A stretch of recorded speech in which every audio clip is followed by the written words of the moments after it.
من لساني يفقهوا قولي ربي زدني علما ربي يسر ولا تعسر وتمم بالخير اللهم انفعنا بما علمتنا وعلمنا ما ينفعنا وزدنا علما۔ کل ہم نے کلمہ اور کلام کے بارے میں پڑھا تھا کہ جو بات آدمی کی زبان سے نکلے اس کو لفظ کہتے ہیں، پھر اگر لفظ بامعنی ہے تو اس کو موضوع کہتے ہیں، اور اگر لفظ بے معنی ہے تو اس کو محمل کہتے ہیں۔ محمل کیونکہ اس کا کوئی معنی مفہوم نہیں ہے تو اس کی بات یہیں پر ختم۔ اور موضوع لفظ کی دو اقسام ہیں، مفرد اور مرکب۔ مفرد اس اکیلے لفظ کو کہتے ہیں جو ایک معنی ہوتا ہے۔ مفرد کو کلمہ بھی کہتے ہیں۔ کلمہ کی تین اقسام پڑھی، اسم، فعل اور حرف۔ اسم کسی شخص جگہ چیز کے نام کو کہتے ہیں۔ فعل وہ آگے اسم کی تین اقسام، اسم جامد، اسم مصدر، اسم مشتق۔ اسم کسی شخص جگہ چیز کے نام کو اسم کہتے ہیں۔ فعل وہ ہے کہ جو اپنا معنی خود بتائے، اس میں تینوں زبانوں میں سے کوئی زمانہ بھی پایا جائے۔ اور حرف وہ ہے کہ جو اسم اور فعل میں واقع ہوئے بغیر اپنا معنی نہ بتائے، حرف کہلاتا ہے۔ اور اس کے بعد اسم کی تین اقسام ہے، اسم جامد، مصدر اور اسم مشتق۔ اسم جامد وہ اسم ہے جو نہ خود کسی سے بنے اور نہ ہی اس سے کوئی لفظ بنے، جیسے رجل ہے، فرسون ہے۔ اور مصدر وہ اسم ہے جو خود تو کسی لفظ سے نہیں بنتا لیکن اس سے بہت زیادہ الفاظ بنتے ہیں، جیسے نصر ہے، ضرب ہے۔ اور اسم مشتق وہ اسم ہے جو مصدر سے بنے، جیسے ضرب سے ضارب، نصر سے ناصر۔ تو اس کے بعد ہم نے فعل کی چار اقسام پڑھی تھی، فعل ماضی، مضارع، امر اور فعل نہیں۔ اور اس کے بعد حرف آ گیا۔ حرف کی میں نے ڈیفینیشن بتا دی کہ جو اپنا معنی اسم اور فعل میں واقع ہوئے بغیر نہ بتا سکے وہ حرف کہلاتا ہے۔ حرف کی دو اقسام تھی، عامل اور غیر عامل، یہاں تک ہم نے کل پڑھا تھا۔ آج کی ہماری گفتگو ہے مرکب کے حوالے سے۔ مرکب کسے کہتے ہیں؟ مرکب کی ڈیفینیشن کیا ہے؟ مرکب وہ لفظ ہے جو دو یا دو سے زیادہ کلموں کو جوڑ کر بنایا جائے، مرکب کہلاتا ہے۔ مرکب کی دو اقسام ہیں، ایک مرکب مفید ہے، دوسرا غیر مفید ہے۔ مرکب مفید وہ ہے کہ جب کہنے والا بات کہہ چکے تو سننے والے کو گزشتہ واقعہ کی خبر یا کسی بات کی طلب معلوم ہو، اسے مرکب کہتے ہیں۔ جیسے فار ایگزامپل، ذهب زید، زید گیا، ائت بالماء، پانی لاؤ۔ پہلی بات سے سننے والے کو زید کے جانے کی خبر معلوم ہوئی، اور دوسری بات سے یہ معلوم ہوا کہ کہنے والا پانی طلب کر رہا ہے۔ مرکب مفید کو جملہ اور کلام بھی، مرکب مفید کو کیا کہتے ہیں؟ جملہ اور کلام۔ اب اس کی ایگزامپل بھی سمجھ میں آ گئی کہ مرکب مفید وہ ہے کہ جس میں بات کہنے والا جو کہہ کر کہنے والا جو بات کہے اس کی کچھ سمجھ آئے، اس کا پتہ چلے کہ کچھ طلب کر رہا ہے تو اس کا کچھ مطلوب ہے۔ تو اس میں مختلف ایگزامپل بھی ہیں جو ابھی ہم نے دو پڑھی، ان دونوں باتوں میں ہمیں دونوں ایگزامپل میں ذهب زید، اس میں پتہ چلا کہ زید گیا، ائت بالماء اس میں ہمیں پتہ چل رہا ہے کہ کہنے والا پانی طلب کر رہا ہے، تو اس کی بھی ہمیں سمجھ آ گئی۔ مرکب مفید کو جملہ اور کلام بھی کہتے ہیں۔ جملہ کی پھر آگے دو اقسام ہیں، دو قسم کا جملہ ہوتا ہے، ایک ہوتا ہے جملہ خبریہ اور ایک ہوتا ہے جملہ انشائیہ۔ جملہ خبریہ کسے کہتے ہیں؟ کہ اس جملے کو کہتے ہیں جس کے کہنے والے کو سچا یا جھوٹا کہہ سکے۔ جملہ خبریہ، اس کی ڈیفینیشن کیا ہوئی؟ اس جملے کو کہتے ہیں جس میں کے کہنے والے کو سچا یا جھوٹا کہہ سکے۔ اب جملہ خبریہ کی دو اقسام ہیں، میں نے پڑھا کہ مرکب مفید کی دو اقسام ہیں، جملہ خبریہ، جملہ انشائیہ۔ جملہ خبریہ کے پھر آگے دو اقسام ہیں، جملہ اسمیہ اور جملہ فعلیہ۔ جملہ اسمیہ اس جملے کو کہتے ہیں جس کا پہلا حصہ اسم ہو اور دوسرا حصہ خواہ اسم ہو یا فعل۔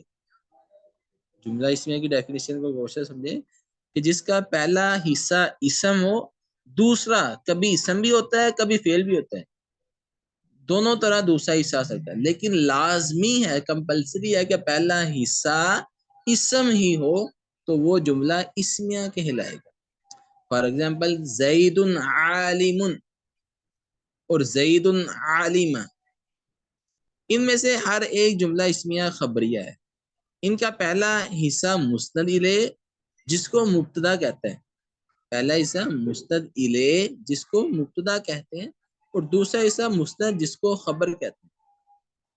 اب زید اسم ہے، عالم یہ بھی اسم ہے.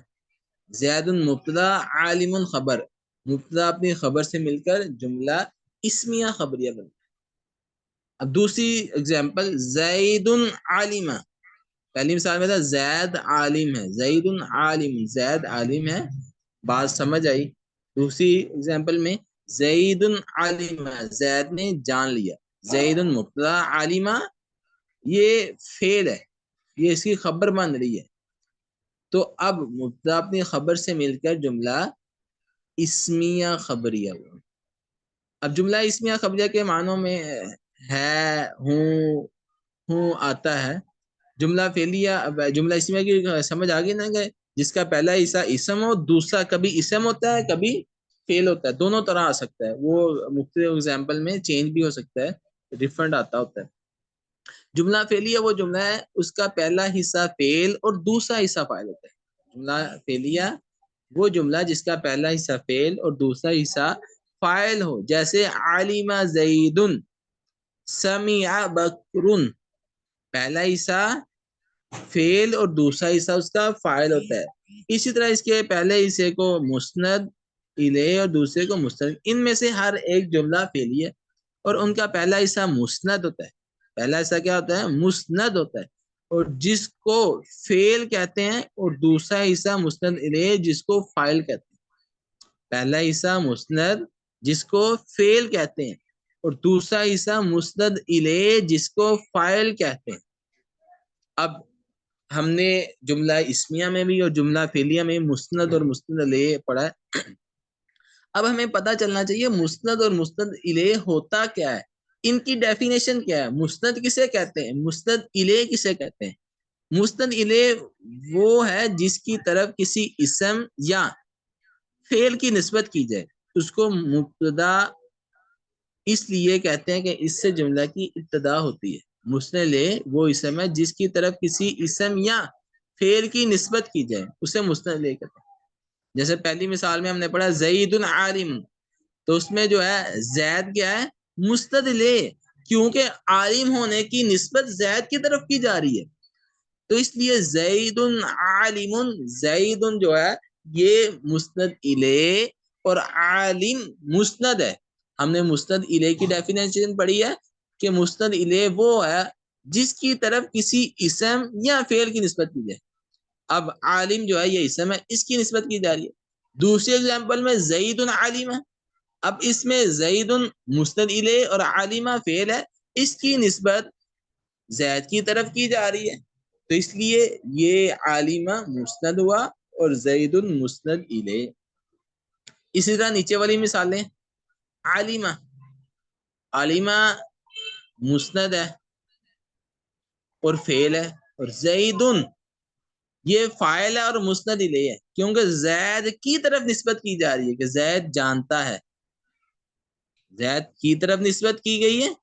تو اس لیے جس کی طرف کسی اسم یا فعل کی نسبت کی جائے وہ مسند الیہ کہلاتا ہے، اور جو نسبت کی جائے وہ مسند کہلاتا ہے. جیسا کہ وہ ہے جس کو دوسرے کی طرف نسبت کریں اس کو مسند کہتے ہیں. اب انہی مثالوں میں ہم دیکھیں عالم، عالمہ یہ مسند ہے. اسی طرح نیچے والی مثالوں میں عالمہ، سامیہ یہ مسند ہے، اور زید، زید کی طرف نسبت کی گئی ہے تو زید مسند الیہ. نیچے والی مثال میں سامیہ بکر، بکر نے سنا، بکر کی طرف نسبت کی جا رہی ہے تو بکر مسند الیہ ہوا، اور جو اسم یا فعل جس کی نسبت کی جائے وہ مسند کہلاتا ہے.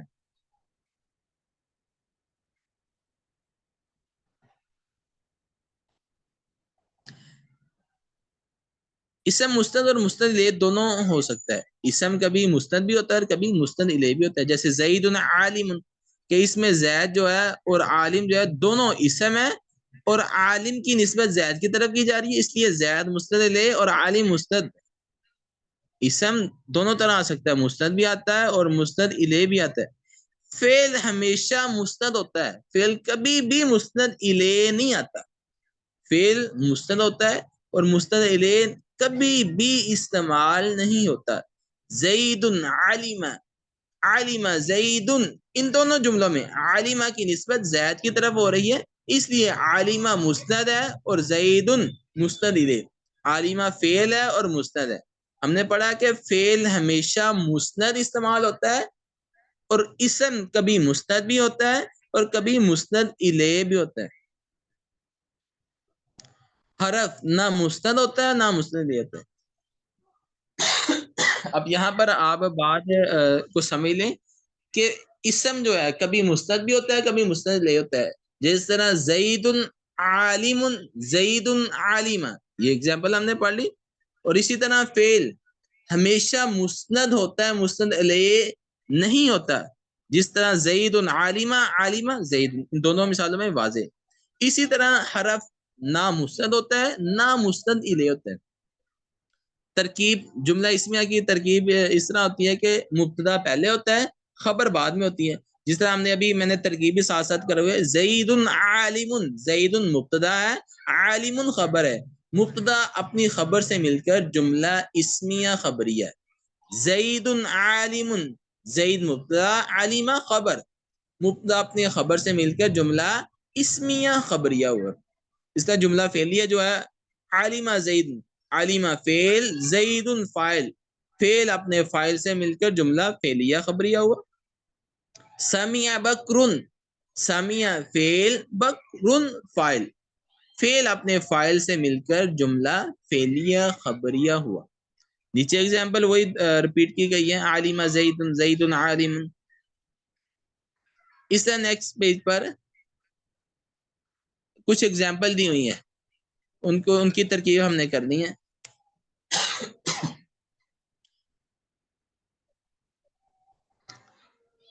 اور جملہ فعلیہ کی ترکیب اس طرح ہوتی ہے کہ عالمہ فعل، زید فاعل، فعل فاعل مل کر جملہ فعلیہ، وہی میں نے جو بتائی ہے وہی انہوں نے لکھی ہے. آگے ترکیب ہم نے ان سب کی ترکیب کرنی ہے، تو ابھی میں آپ کو کروا بھی دیتا ہوں. تمام اسٹوڈنٹ نے ترکیب کر کے گروپ میں شیئر بھی کرنا ہے. آج کا لیسن جو ہم پڑھیں گے ان کی ترکیب کر کے آپ نے گروپ میں شیئر کرنا ہے. الطعام مبتدا، حاضر خبر. مبتدا اپنی خبر سے مل کر جملہ اسمیہ خبریہ ہوا. الماء بارد، میں ساتھ ساتھ ٹرانسلیشن بھی کر دیتا ہوں. الطعام حاضر، کھانا حاضر ہے. الطعام مبتدا، حاضر خبر. مبتدا اپنی خبر سے مل کر جملہ اسمیہ خبریہ ہوا. الماء بارد، الماء مبتدا، بارد یہ خبر ہے. مبتدا اپنی خبر سے مل کر جملہ اسمیہ خبریہ ہوا. الانسان حاکم، الانسان مبتدا، حاکم خبر. مبتدا اپنی خبر سے مل کر جملہ اسمیہ خبریہ ہوا. جلس زید، اب یہاں پہ ایک اور بات یاد رکھتے ہیں، الطعام حاضر، الطعام مسند الیہ بھی ہے اور حاضر مسند ہے. وہ آپ کے ذہن میں ہونی چاہیے کہ جس چیز کی طرف نسبت کی جائے وہ کیا ہوتے ہیں؟ مسند الیہ، اور جس کی نسبت کی جائے وہ مسند ہوتی ہے. اب یہ دونوں مسند اور مسند الیہ بھی ہے، مبتدا خبر بھی ہے. اسی طرح جالسہ یہ مسند ہے، زید مسند الیہ. جالسہ فعل، زید فاعل، فعل اپنے فاعل سے مل کر جملہ فعلیہ خبریہ. ذهب عمرو، ذهب فعل، عمرو فاعل، فعل اپنے فاعل سے مل کر جملہ فعلیہ خبریہ ہوا. شربت ہند، شربت فعل، ہند فاعل، فعل اپنے فاعل سے مل کر جملہ فعلیہ خبریہ ہوا. اکل خالد، اکل فعل، خالد فاعل، فعل اپنے فاعل سے مل کر جملہ فعلیہ خبریہ ہوا. نصر بکر، نصر فعل، بکر فاعل، فعل اپنے فاعل سے مل کر جملہ فعلیہ خبریہ ہوا. اور اسی طرح اس کو مسند مسند لے دیکھیں تو نصر مسند، بکر مسند الیہ. ٹھیک ہو گیا؟ یہ مسند مسند لے بھی ہے اور فعل فاعل بھی ہے. آج کا ہمارا سبق